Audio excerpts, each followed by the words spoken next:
Hi, my dear friends. Welcome to my new YouTube channel Study with अभी Jha sir.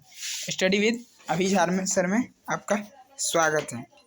मैं इस video में कक्षा 6 की NCERT कक्षा 6 की NCERT अध्याय 2 क्या कब कहाँ और कैसे इसके बारे में बताने वाला हूँ। आप सब ध्यान से सुनिए। पूरा अध्याय को समझाना तो संभव नहीं है, इसीलिए मैंने इसके जो कुछ महत्वपूर्ण नोट्स हैं वो मैंने लिख दिए हैं, वो आप देख लीजिए। उसके बाद आप ये करिए, देख लीजिए और सॉल्व कीजिए। पहला नोट है हमारा अध्याय 2 क्या कब कहाँ और कैसे। क्या नाम है? क्या कब कहाँ और कैसे। चैप्टर इसका पहला ये पेज। हजारों साल पहले, क्या हजारों साल पहले, सॉरी थोड़ा मतलब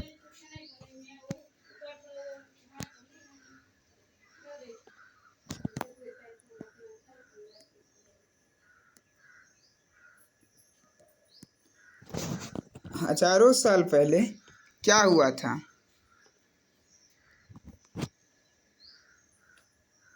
कैसे पता लगाए कल क्या हुआ था, यह जानने के लिए हम रेडियो, टेलीविज़न या फिर अखबार की मदद लेते हैं। 10-20 साल पहले क्या हुआ यह हम अपने माता पिता, दादा दादी या नाना नानी से जान लेते हैं। लेकिन हजारों वर्ष पहले क्या हुआ था इसकी जानकारी हम इतिहास से प्राप्त करते हैं। या हमारे पूर्वज कौन थे, कहाँ रहते थे और क्या खाते थे और कैसे कपड़े पहनते थे। अतीत से लेकर वर्तमान तक की जानकारियाँ हमें इतिहास से ही मिलती हैं। हमें इस अध्याय में क्या जाना, हजारों साल पहले क्या हुआ था, कैसे पता लगेगा हमें उस टाइम में लोग कैसे रहते थे। मान लीजिए 10-20 साल पहले की बात हुआ तो हम टेलीविज़न से पता लगा सकते हैं, दादा दादी से पता लगा सकते हैं, नाना नानी से कल क्या हुआ या अखबार से, टेलीविज़न के माध्यम से हम पता लगा सकते हैं। लेकिन हजारों वर्ष पहले क्या हुआ इसकी जानकारी हम किससे प्राप्त करते हैं तो वह इतिहास से प्राप्त कर सकते। इतिहास से हमें यह भी पता चल सकता है कि हमारे पूर्वज कौन है, वह कैसे रहते थे, क्या खाते थे, क्या कार्य करते थे, किस प्रकार से समूह में रहते थे, इसकी भी जानकारी हम प्राप्त कर सकते हैं।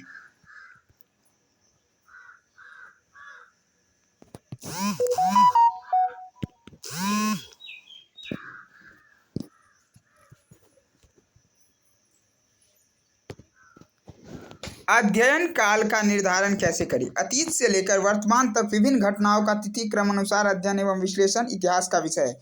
इस काल में आसानी के लिए इतिहास के कालखंडों को 3 भागों में बांटा गया, प्राचीन काल, मध्यकाल और आधुनिक काल। किंतु यह ध्यान रखना आवश्यक है कि ऐतिहासिक प्रक्रिया निरंतर चलती रहती है और यह विभाजन इस प्रकार में कहीं भी बाधा नहीं बनता।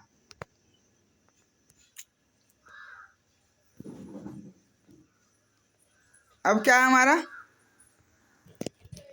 अध्ययन काल का निर्धारण कैसे किया जाता है। तो अतीत से लेकर वर्तमान मतलब बीते हुए समय से, बीते हुए समय से, बीते हुए समय से अभी तक की जानकारी को प्राप्त करने के लिए, आसानी से प्राप्त करने के लिए कालखंड को कितने भागों में बांटा गया था, 3 भाग में। कौन कौन सा? पहला है प्राचीन काल, दूसरा है मध्यकाल और तीसरा क्या है, आधुनिक काल। प्राचीन काल, मध्यकाल और आधुनिक काल। ये प्रक्रिया क्या है, निरंतर चलती रहेगी। अब देखिए प्राचीन काल क्या है। भारत में प्राचीन काल मानव जाति के आरंभिक क्रियाकलापों से लेकर 18वीं शताब्दी के पूर्वार्ध तक निर्धारित किया जाता है। इसके आरंभिक चरण को पूर्व ऐतिहासिक काल भी कहा जाता है, क्योंकि इस युग की घटनाओं का क्रमबद्ध लिखित इतिहास उपलब्ध नहीं है और इस काल में मनुष्य ने अग्नि एवं पहियों का उपयोग सीखा, खेती एवं पशुपालन सीखा और इसी समय गांव, सॉरी यहाँ पे लिखा नहीं होगा,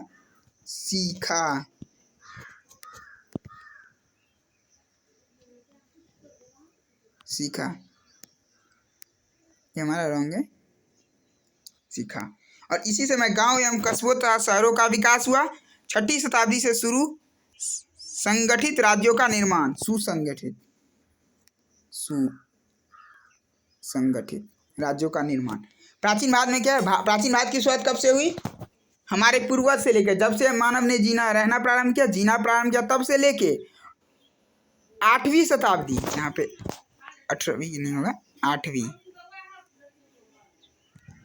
8वीं शताब्दी के पूर्वार्ध तक निर्धारित किया। कहाँ से? मानव का जीवन जब से शुरू हुआ तब से लेकर 8वीं शताब्दी के प्रारंभ तक, पूर्वार्ध तक इसकी निर्धारित की जाती है। आरंभिक चरण को क्या कहा जाता है? पूर्व ऐतिहासिक काल। पूर्व मतलब क्या होता है? पूरे पहले का ऐतिहासिक काल भी कहा जाता है। इसको ऐतिहासिक प्राचीन काल क्यों कहा? क्योंकि इसका कोई भी लिखित साक्ष्य नहीं है, लिखित रूप से यह नहीं है, बस अनुमान के आधार पर यह निर्धारण किया गया है। इस काल में मनुष्य ने किसके? अग्नि के और पहियों की खोज की थी, खेती करना सीखा था, पशुपालन सीखा था, और इसी काल में ही गांव और कस्बों का भी निर्माण हुआ था तथा शहरों का विकास धीरे धीरे होने लगा था। क्या होने लगा था। और 6वीं शताब्दी के शुरू में ही सुसंगठित राज्यों का निर्माण तो प्रारंभ हुआ, लेकिन अंत होते होते क्या हुआ? 8वीं शताब्दी के पूर्वार्ध तक उसका नए राज्य का अंत भी हो गया। उस नए राज्य का अंत भी हो गया।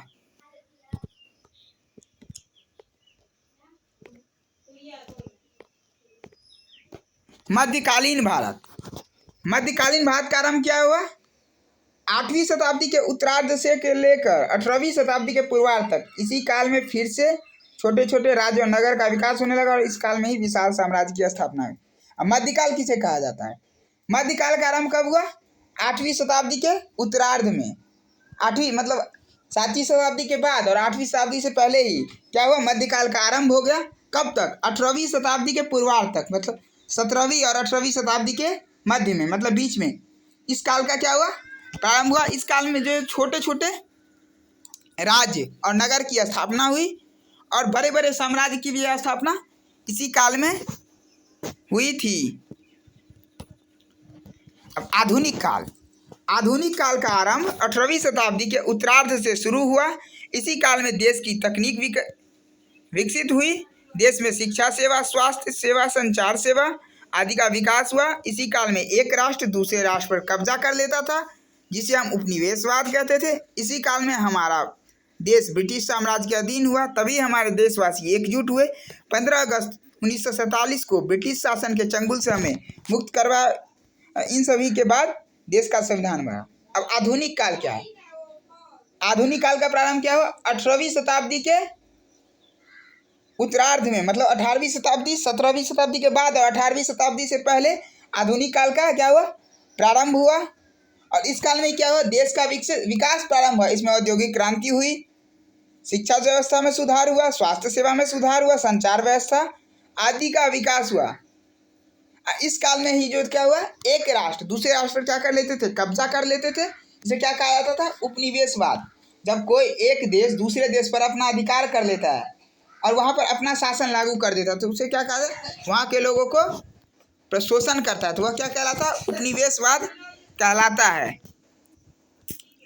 और इसी काल में ही भारत पर भी ब्रिटिश राज्य ने अपना शासन किया और जब उनके शासन का अतिशय हो गया तब यहाँ के जनता ने, भारत के जनता एकजुट हुए और उनका विरोध करने लगे।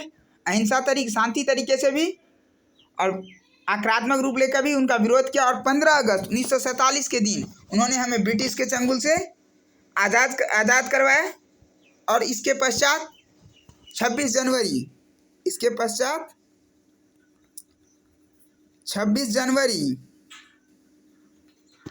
1950 को हमारा क्या हुआ? संविधान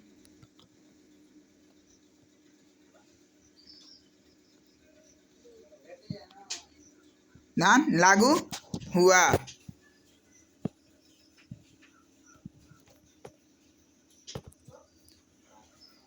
मानव जाति का इतिहास। मानव जाति के इतिहास की जानकारी हमें कई स्रोत से मिलती है। उनमें से एक स्रोत अतीत में लिखी गई पुस्तक है।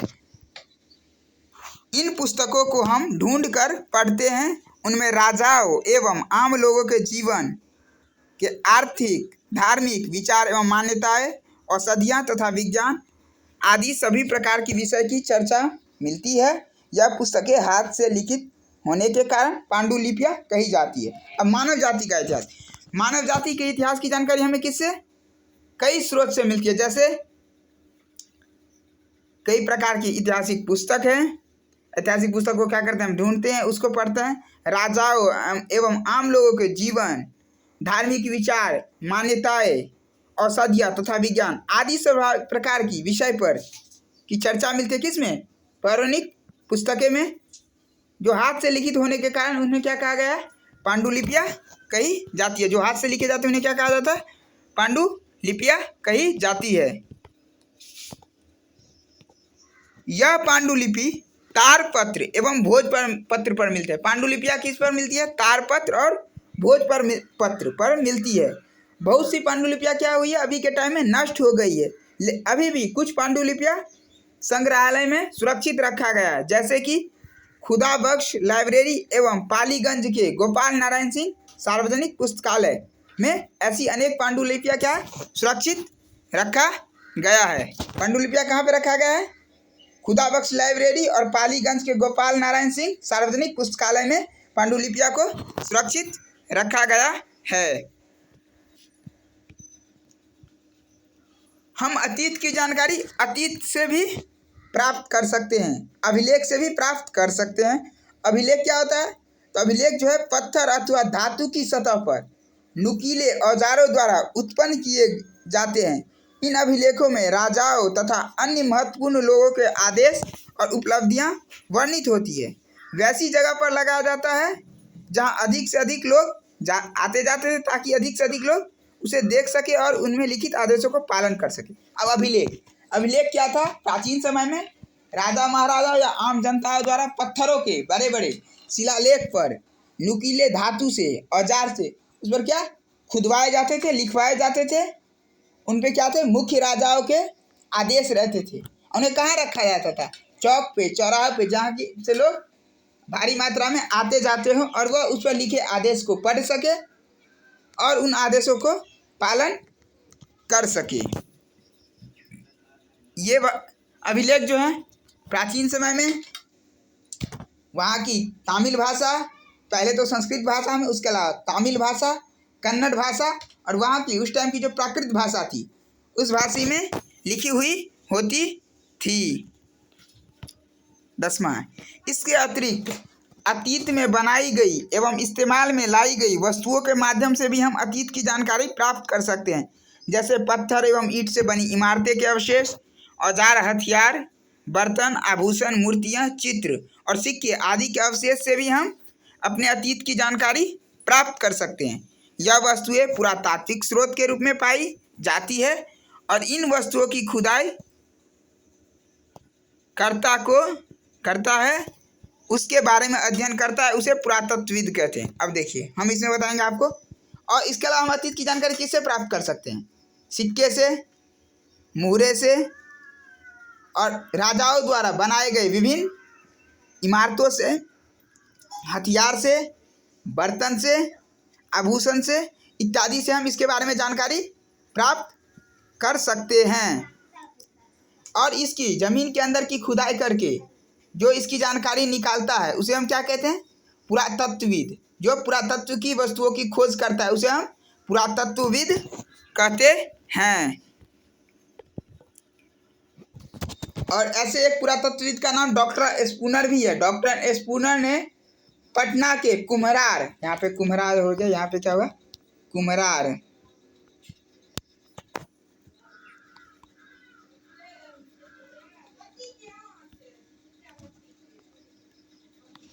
नामक स्थल में खुदाई द्वारा चंद्रगुप्त मौर्य के राजमहल के स्तंभ निकाले हैं। इस खुदाई में सोने के बैलों के टुकड़े प्राप्त हुए हैं। इसमें मगध साम्राज्य की समृद्धि एवं भव्यता का हमें पता चलता है। इस तरह पांडुलिपियों, अभिलेखों को तथा पुरातत्व से संबंधित अन्य स्रोतों के आधार पर पुरातत्वविद एवं इतिहासकार अतीत का अध्ययन करते हैं और इस स्रोत के माध्यम से हमारे अतीत की व्याख्या करते हैं। अब डॉक्टर स्पूनर ने क्या था? कुम्हरार नामक स्थल से खुदाई करके वहाँ पे चंद्रगुप्त मौर्य के राजमहल के स्तंभ निकाले हैं। क्या किया था उन्होंने? डॉक्टर स्पूनर ने कुम्हरार नामक स्थल की खुदाई किया था और वहाँ से क्या चंद्रगुप्त मौर्य के राजमहल के स्तंभ निकाले थे। उस समय उन्हें सोने के बैलों के टुकड़े प्राप्त हुए। क्या प्राप्त होता है? खुदाई से उन्हें सोने के बैल के टुकड़े प्राप्त हुए। तो इससे क्या हमें अशोक सम्राट अशोक कितनी शक्तिशाली थे, उनके पास कितना धन दौलत था, शौहरत था, समृद्धि थी, उनकी भव्यता थी, उसके बारे में हमें पता चलता है। और इतिहासकार पांडुलिपि अभिलेख के माध्यम से वह इतिहासकार या पुरातत्वविद हमारे अतीत की व्याख्या करते हैं। अब पुरातत्वविद इसकी पता किस विधि से लगाते थे? तो उस विधि का नाम है रेडियो कार्बन विधि। तिथि निर्धारण किया काम भौतिक शास्त्री करते हैं। तिथि निर्धारण का काम कौन करता है? भौतिक शास्त्री करते हैं। सारी वस्तुओं में एक प्रकार का रेडियोधर्मी पदार्थ होता है। सारी वस्तुओं में क्या होता है? एक प्रकार का रेडियोधर्मी पदार्थ होता है, जो क्या कहलाता है? कार्बन 14 कहलाता है। रेडियोधर्मी पदार्थ वे होते हैं जिन्हें निश्चित दर से छोटे छोटे कर निकलते हैं। रेडियोधर्मी पदार्थ क्या होता है? जो निश्चित दर से एक छोटे छोटे टुकड़ों में निकलता है। जब मनुष्य, पशु या पौधा जिंदा होता है तब वह जिस मात्रा में अनुमंडल में कार्बन 14 लेते हैं, उसी मात्रा में रेडियोधर्मिता के कारण जब पशु, पेड़ पौधा, पक्षी, आदमी जीवित रहते हैं तो वह वायु से रेडियोधर्मी पदार्थ लेते हैं। लेकिन जब वह मर जाते हैं तो उसी अनुपात में वह अपना यह खो देते हैं, सब रेडियोधर्मी पदार्थ अपने अंदर से खो देते हैं। जब कोई मर जाता है तो वह क्या है? वायुमंडल से कोई भी कार्बन 14 नहीं लेता है, यद्यपि वह इसे एक निश्चित दर पर खोता रहता है। वो क्या है? धीरे धीरे, जब वह मर जाता है उसको धीरे धीरे खोता रहता है। तो भौतिक शास्त्री इसीलिए कार्बन 14 की मात्रा का पता लगाकर उस जीव की आयु निश्चित करते हैं। उन्हें यह पता लग जाता है कि वह व्यक्ति कब मरा है, क्योंकि उनके अंदर धीरे धीरे क्या होती है? वह धातु कम हो जाती है, रेडियोधर्मी पदार्थ कम हो जाता है, और इससे वह उसकी आयु का अनुमान लगा लेते हैं।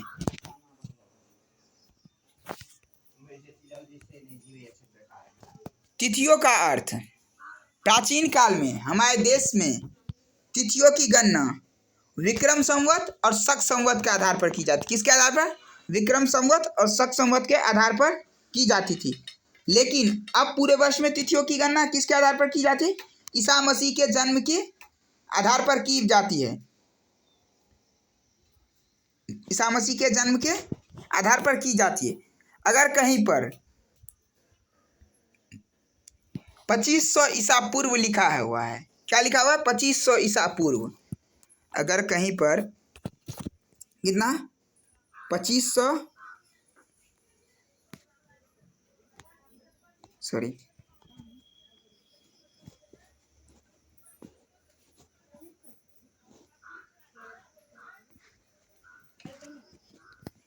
ईसा पूर्व लिखा है, इसका मतलब क्या हुआ? अगर कहीं पर 2500 ईसा पूर्व लिखा हुआ है तो इसका मतलब क्या हुआ?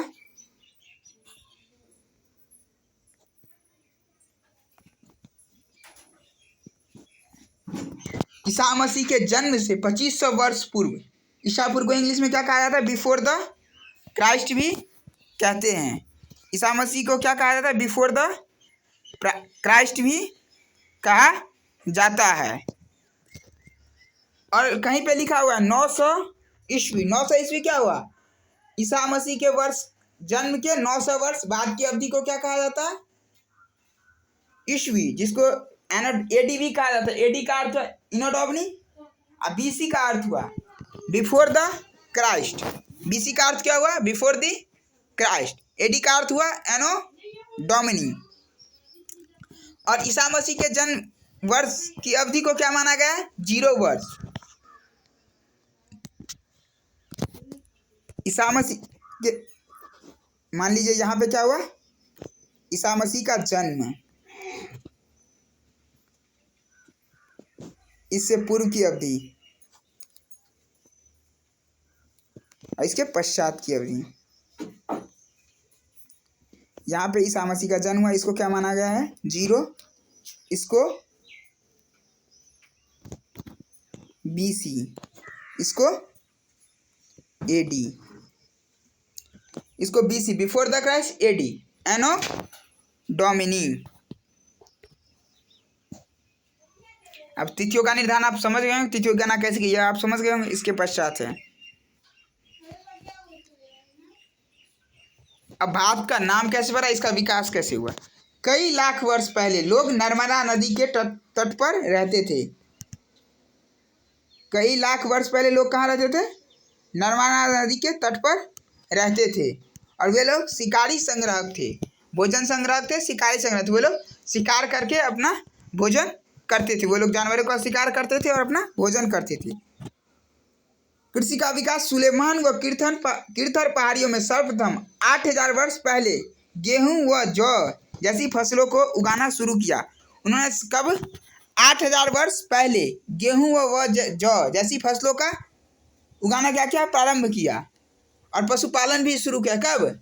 8000 वर्ष पहले, मतलब अभी के टाइम से अगर ईसा पूर्व की बात करें तो हम कितने? 6000 ईसा पूर्व। सबसे पहले चावल कहाँ? विंध्य के उत्तर में उपजाया गया था। चावल यहाँ पे होगा धान, जौ विंध्य के उत्तर में उपजाया गया था। चावल कहाँ पे? कोल्डिवा में उपजाया गया था। लगभग 4000 वर्ष पूर्व सिंधु नदी के सहायक नदियों के किनारे नगर विकसित हुए। हमारा नगर विकसित कब हुआ था? लगभग आज से 4000 वर्ष पूर्व, मतलब 4000 वर्ष पहले। ईसा पूर्व लेते वर्ष पहले, आज से 4000 ईसा पूर्व में होगा तो 2500 ईसा पूर्व। गंगा के नदियों के किनारे नगरों का विकास हुआ था। कब? 2500 वर्ष पूर्व गंगा के नदियों के किनारे हमारा विकास हुआ था।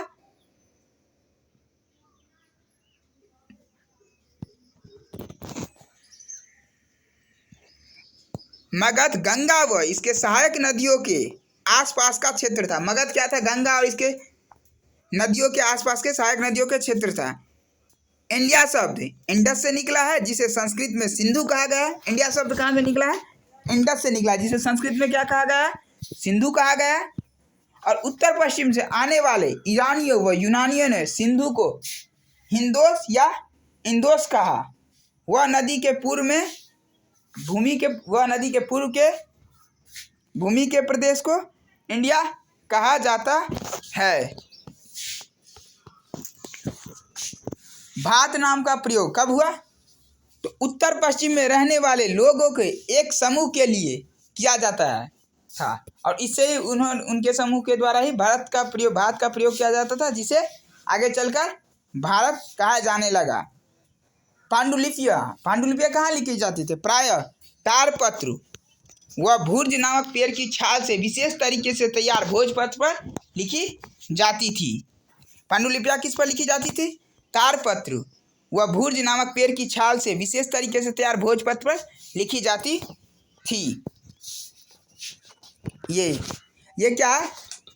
तारपत्र, इसे ही तारपत्र कहा जाता है। और ये क्या है? तारपत्र पर लिखी गई पांडुलिपियां। यह जो इस पर लिखी गई है यह क्या है? तारपत्र पर लिखी गई पांडुलिपियां है। यह क्या है? अभिलेख किसे कहा जाता है? पत्थर के धातु पर जो नुकीले पदार्थ से कुरेद कर कुछ लिखा जाता है, उसे क्या कहा जाता है? अभिलेख कहा जाता है।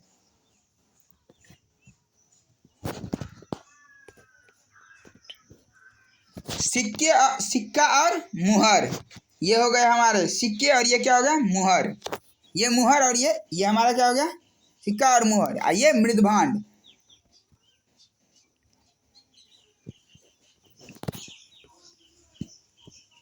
मृदभांड क्या?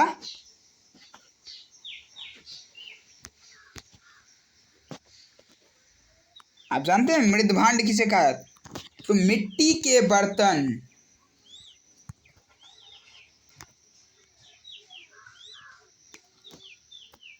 मिट्टी के बर्तन को क्या कहते हैं? मृदभांड कहते हैं। मिट्टी के बर्तन को क्या कहा जाता है? मृदभांड कहा जाता है। अगर आपको यह वीडियो पसंद आया तो इस वीडियो को लाइक करें, चैनल को सब्सक्राइब कीजिए और शेयर कीजिए। मैं आपको इस वीडियो की पूरी PDF लिंक डिस्क्रिप्शन में डाल दूंगा, वहां से आप इसके PDF डाउनलोड कर सकते हैं। धन्यवाद।